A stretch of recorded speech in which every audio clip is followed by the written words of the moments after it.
সুন্দর করে জানিয়ে দিয়ে বলেন ওয়া তিলকা বিয়ামিনিকা ইয়া মূসা, ও মূসা তোমার হাতের মধ্যে ওটা কি? ক্বালা হিয়া আসা, মূসা আলাইহিস সালাতু ওয়াস সালাম বললেন আমার হাতের মধ্যে এটা হচ্ছে লাঠি। আতাওয়াক্কাহু আলাইহা, এই লাঠি দিয়ে তুমি কি করো? মূসা আলাইহিস সালাতু ওয়াস সালাম বললেন আতাওয়াক্কাহু আলাইহা ওয়া আহশু বিহা আলা গনামি ওয়ালিয়া ফিহা মাআরিবু উখরা, এই লাঠি দিয়ে আমি ছাগলের পাতা মারি। সম্মানিত উপস্থিতি, খারাপ লাগতেছে? তাহলে ওঠাউঠি করতেছেন যে সম্মানিত উপস্থিতি, মনে হয় খারাপ লাগতেছে না? যদি খারাপ লাগে ছেড়ে দেন। সম্মানিত উপস্থিতি, যদি সমস্যা থাকে উঠে যান, সমস্যা নাই। আর যদি বলেন যে হুজুর শেষ করে দেন, আলহামদুলিল্লাহ মুনাজাত করে দেন। সম্মানিত উপস্থিতি, মূসা আলাইহিস সালাতু ওয়াস সালামকে যখন রব্বুল আলামিন বললেন ক্বালা ইয়া আসা, ও মূসা তোমার হাতের মধ্যে ওটা কি? আতাওয়াক্কাহু আলাইহা, মূসা আলাইহিস সালাতু ওয়াস সালাম বললেন আতাওয়াক্কাহু আলাইহা ওয়া আহশু বিহা আলা গনামি ওয়ালিয়া ফিহা মাআরিবু উখরা। মূসা আলাইহিস সালাতু ওয়াস সালাম সুন্দর করে জানিয়ে দিয়ে বলেন আমার হাতের মধ্যে এটা হচ্ছে লাঠি, এই লাঠি দ্বারা আমি ছাগলের পাতা পারি, এই লাঠি দ্বারা আমি হচ্ছে ছাগলকে লালন পালন করি। মাআরিবু উখরা, এছাড়াও এই লাঠি দ্বারা আরো অসংখ্য কাজ রয়েছে। এবার মূসা আলাইহিস সালাতু ওয়াস সালামকে রব্বুল আলামিন ডাক দিয়ে জানিয়ে দিয়ে বললেন ও মূসা, ক্বাল আলকিহা ইয়া মূসা, ও মূসা তোমার হাতের লাঠিটাকে ছেড়ে দাও। ফাআলকাহা ফাইদা হিয়া হাইয়াতুন তাসা, আর এই লাঠিটাকে যখন ছেড়ে দিলেন সঙ্গে সঙ্গে হাইয়াতুন তাসা, বিশাল আকৃতির এক অজগর সাপের মধ্যে পরিণত হয়ে গেলেন। মূসা আলাইহিস সালাতু ওয়াস সালাম একটু ভীত সন্তুষ্ট হয়ে গেলেন, অর্থাৎ মূসা আলাইহিস সালাতু ওয়াস সালাম একটু ভীত সন্তুষ্ট হয়ে গেলেন। আমাদের সামনে যদি এই যে বসে আছি, এখান দিয়ে যদি একটা সাপ দৌড় দেয়, আমরা কি এখানে কেউ বসে থাকবো? বসে থাকবো? ভয় পাবে। ঠিক তেমন ভাবে মূসা আলাইহিস সালাতু ওয়াস সালাম একটু ভয় পেয়ে গেলেন। এবার রব্বুল আলামিন ডাক দিলেন ক্বালা লা তাখাফ, ও মূসা ভয় পেও না, সানুঈদুহা সিরাতাল উলা, তুমি এই সাপটা কাল্লাটাকে মত দিয়ে ধরো, এর পূর্বের অবস্থায় যিনি ফিরিয়ে দেবেন তিনি কে? সম্মানিত উপস্থিতি, সঙ্গে সঙ্গে যখন কাল্লাটাকে মত দিয়ে ধরলেন, মূসা আলাইহিস সালামের হাতের লাঠিটা সাপ থেকে আবার লাঠিতে পূর্ণ হয়ে গেল। এই উদাহরণটা দিলাম কেন? এবার আসুন এই উদাহরণটার মূল কথায় যাই। বর্তমান সমাজের মধ্যে আমার যুবক ভাইরা, আমার যুবতী বোনেরা, তাদের একটাই রোগ হয়েছে, তাদের এই হারাম রিলেশন। এবার একটু যুবক ভাইরা কয় হুজুর এতক্ষণ ঠিক ছিল, এখন আইসা তো মূল জায়গায় হাত দিয়ে দিচ্ছে।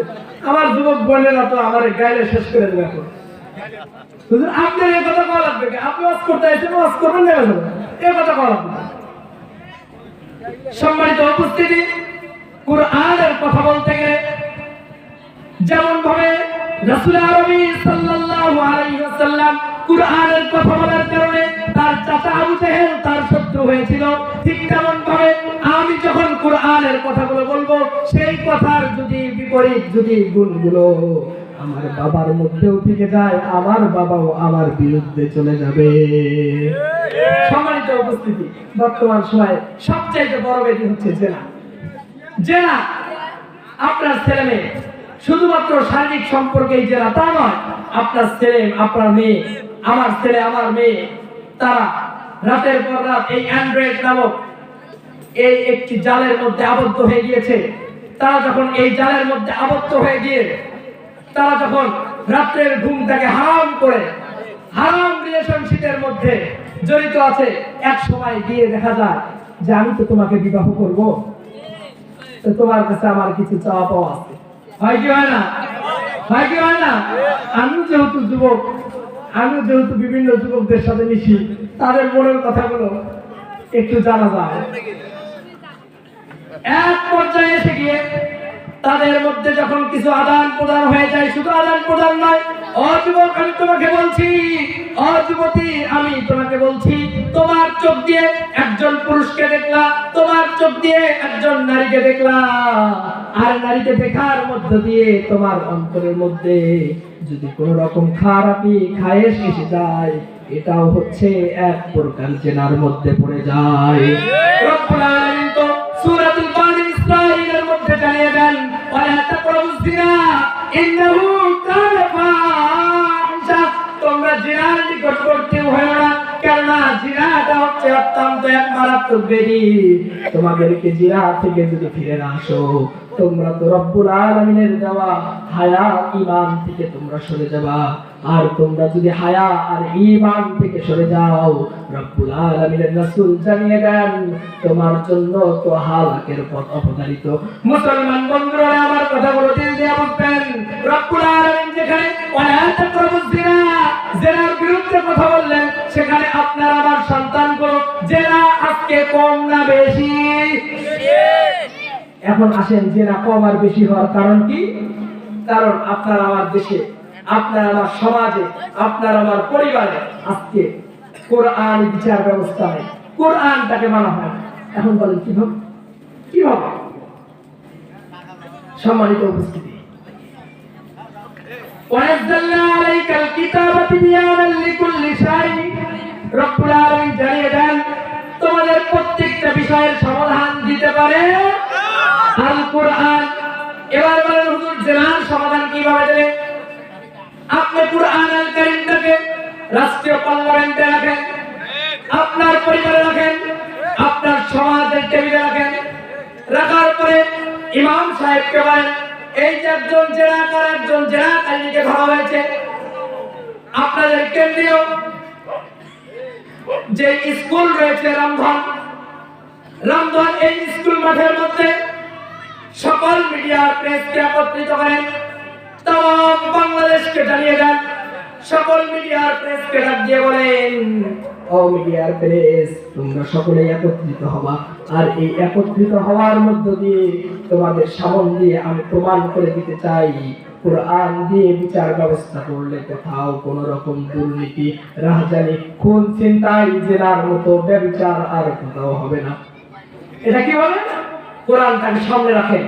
কোরআনটাকে সামনে রাখবার পরে আপনি বলেন ওই যে জেনাকারী আর জেনাকারীকে দুইজনকে ধরা হয়েছে, সূরাতুন নূরের 2 নম্বর আয়াত খোলেন, সূরাতুন নূরের 2 নম্বর আয়াত খুলে রব্বুল আলামিনের পাক কালামুল্লাহ শরীফ থেকে আপনি যখন আয়াত পড়বেন, আয-যানিয়াতু ওয়াজ-যানি ফাসদিদু কুল্লা ওয়াহিদিন মিনহুমা বিয়াতা জালদা, জেনাকারী হোক অথবা জেনাকারী হোক, যদি সে অবিবাহিত হয় তাকে 100 কোষাঘাত করো, আর যদি বিবাহিত হয় তাকে কাল্লা, তাকে তার শরীর থেকে আলাদা করে দাও।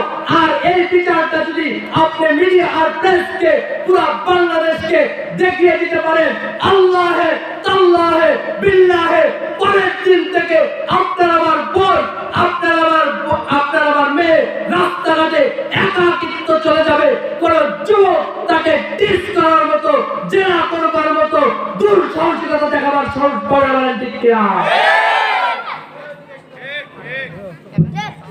এবার আসুন, এরপরে কি বিচার? চোর বর্তমান গাড়িতে উঠছেন, বামনডাঙ্গা থেকে ওঠার পরে গাইবান্ধা যাওয়ার পরে দেখেন পকেট নেই। কি হলো? পকেট নাই, হয়ে গেছে। সম্মানিত উপস্থিতি, এই চোর থাকবে না, এই ডাকাত থাকবে না। কুরআন আল কারীমের সূরাতুল মাইদার 38 নম্বর আয়াতে কারিমা খোলেন, একজন চোর আর একজন চুন্নিকে ধরেন, তাদেরকে ধরবার পরে ওই একই সিস্টেমে মাঠের মধ্যে সকল মিডিয়া আর প্রেসকে একত্রিত করেন, একত্রিত করবার পরে তাদেরকে জানিয়ে দেন এদের এই বিচারটাকে পুরো বাংলাদেশ ব্যাপী লাইভ সম্প্রচার করবা।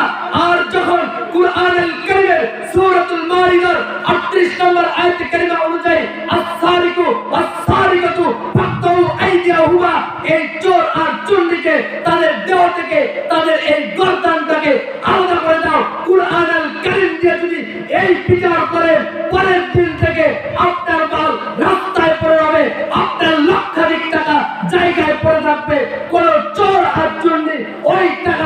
উত্তোলন করার সাহসিকতা দেখাবেন, বলেন ঠিক কিনা?